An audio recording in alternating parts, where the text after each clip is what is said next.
வாழ்க வளமுடன். ஓம் நமச்சிவாய. அனைத்து தமிழ் உள்ளங்களுக்கும் வணக்கம். நிகழும் ஸ்ரீ மங்களகரமான குரோதி ஆண்டு நவம்பர் மாதம் 16ஆம் தேதி சனிக்கிழமை அன்று பிரதமை திதியில் கிருத்திகை நட்சத்திரத்தில் வரியான் நாமயோகத்தில் பாலவம் கர்ணத்தில் அமிர்தயோகம் கூடிய நன்னாளில் இந்த மகத்தான கார்த்திகை மாதம் பிறக்கிறது.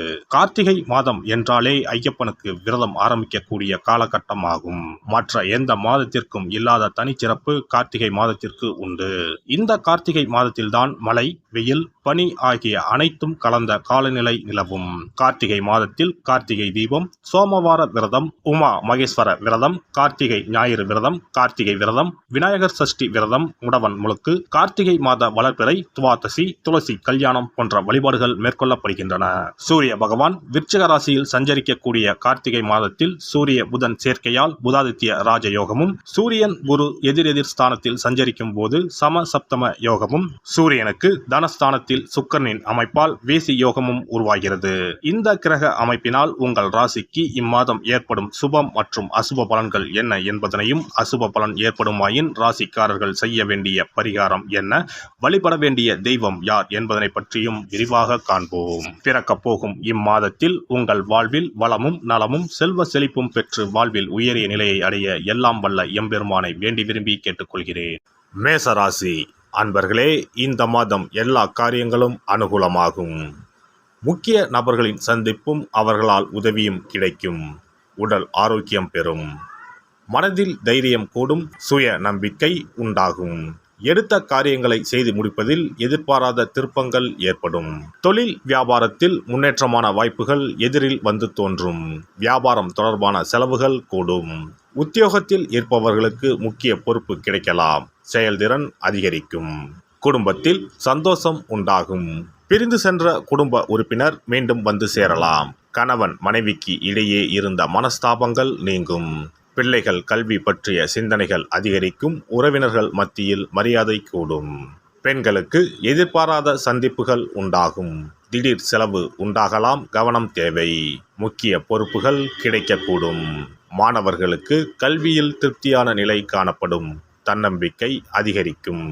நட்சத்திர பலன்கள். அஸ்வினி நட்சத்திரம். இந்த மாதம் உறவினர்கள் வகையில் தவிர்க்க முடியாத சுப செலவுகளை சுமக்க நேரும். முக்கியமான பயணமும் முக்கிய பிரமுகர்களின் சந்திப்பும் உண்டாகும். அது உங்கள் எதிர்காலத்திற்கு நல்ல அஸ்திவாரமாக இருக்கும். சிலர் கூட்டு முயற்சிகளில் லாபம் தேடலாம். சிலர் குடும்பத்தினரோடு கூட்டு சேர்ந்து தொழில் செய்து லாபம் பார்க்கலாம். பரணி நட்சத்திரம். இந்த மாதம் ஆரோக்கியம் நன்றாக இருக்கும். தொழில், வேலை, உத்தியோகம் ஆகியவற்றில் வெற்றி அடையலாம். சேமிப்பும் அடையலாம். உங்கள் உழைப்பும் நம்பிக்கையும் உங்களுக்கு முழுமையான பலனையும் திருப்தியையும் தரும். எதிர்ப்பும் இடையூறும் ஒருபுறம் இருந்தாலும் உங்களின் தன்னம்பிக்கையாலும் தைரியத்தாலும் அவற்றை போராடி எதிர்த்து நின்று வெற்றி கொள்வீர்கள்.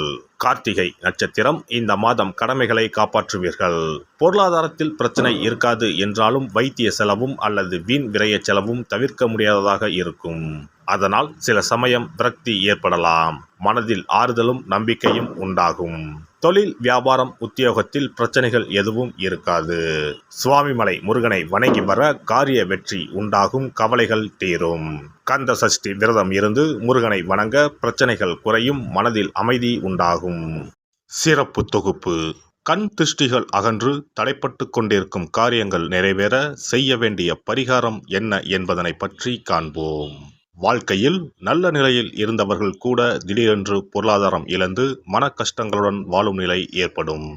இந்த நிலை எதனால் ஏற்பட்டது என்று ஆராய்ந்து பார்த்தால் பெரும்பாலும் அவர்களின் மீதான கண் திருஷ்டிதான் காரணமாக இருக்கும்.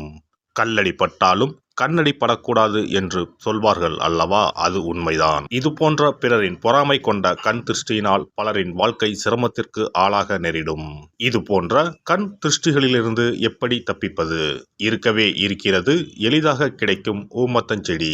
தெய்வ சக்தி நிறைந்த செடியாக கருதப்படும் ஊமத்தஞ்செடியின் காய், பூ, இலைகள் என அனைத்தும் தீய சக்திகள் விரட்ட பரிகாரத்துக்கு பயன்படுகிறது. பொதுவாக ஊமத்தம் காய்க்கு கெடுதலை அகற்றக்கூடிய சக்தி உண்டு. நம் வீட்டில் உள்ள எதிர்மறை சக்தியை அகற்றுவதற்கு ஊமத்தங்காய் தீபம் சிறந்த பரிகாரமாகிறது. தெய்வீக மகத்துவம் நிறைந்த ஊமத்தங்காய் மற்றும் பூவையும் எடுத்துக்கொள்ளுங்கள். வீட்டுக்கு அருகில் இல்லை என்றால் நாட்டு மருந்து கடைகளில் கிடைக்கும். இந்த 2 பொருட்களையும் மஞ்சள் தண்ணீரை கொண்டு நன்றாக கழுவி விடுங்கள். சிறிது நேரம் அவற்றிலுள்ள ஈரம் போக ஆறவிட்டு பிறகு அவற்றை ஒரு மஞ்சள் துணியில் குலதெய்வத்தை வேண்டி ₹1 நாணயத்தோடு சேர்த்து முடிந்து வீட்டின் நிலைப்படியில் கட்டி தொங்க விடுங்கள். இந்த முடிச்சை வெள்ளிக்கிழமை அல்லது ஞாயிற்றுக்கிழமைகளில் தயார் செய்து வாசல் படியில் கட்டுவது சிறப்பு. தினமும் வீட்டில் தீபம் ஏற்றி காண்பிக்கும் போது இந்த முடிச்சுக்கும் காண்பிக்கவும். இதேபோல் ஊமத்தம் இலைகள் கிடைத்தால் அந்த இலைகளை சுத்தமான மஞ்சள் தண்ணீரில் கழுவிவிட்டு அவற்றை கொண்டு வீட்டில் இருக்கும் விநாயகருக்கு திங்கள் கிழமைகளில் தொடர்ந்து அர்ச்சனை செய்து வர வேண்டும். ஊமத்தம் பூவையும் விநாயகருக்கு சூட்டலாம். 3 வாரங்கள் தொடர்ந்து திங்கள் கிழமைகளில் விநாயகருக்கு ஊமத்தை இலையால் அர்ச்சனை செய்து ஊமத்தம் பூவை சூட்டி வழிபட்டால் வீட்டில் உள்ள கெட்ட சக்தி நடமாட்டம் மற்றும் கண் திருஷ்டிகள் தீரும். ஊமத்தம் செடியும் சிவபெருமானுக்கு உகந்த இலை ஆகும்.